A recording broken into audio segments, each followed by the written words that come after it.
Hello mga crafters! Ready na ba kayo gumawa ng mug? Ngayon, ang ating gagawin, pupunasan natin ng lint-free ang ating mug. Tapos, idikit. Siguraduhin po natin na it's very tight. Kasi kung hindi, mag-ghosting po yung ating mug. Ayan.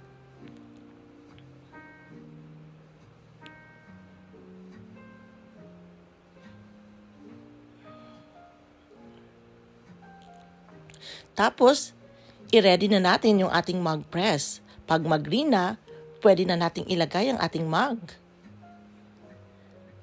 Ayan, hintayin lang natin hanggang sa mag-beep na siya. So, ibig sabihin, tapos na. Kagaya nito. Ready na.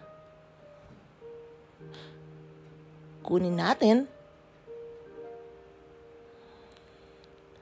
Yan, usually gumagamit ako ng gloves. Pero this time, hindi naman masyadong mainit eh. Pero, just be careful lang po, okay?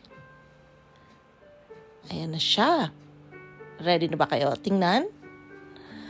Ayan. So, wala siyang ghosting. Ayan. O, diba? So, kung gusto niyo pong magnegosyo, tara na, samahan niyo ako. Paano gumawa ng mug?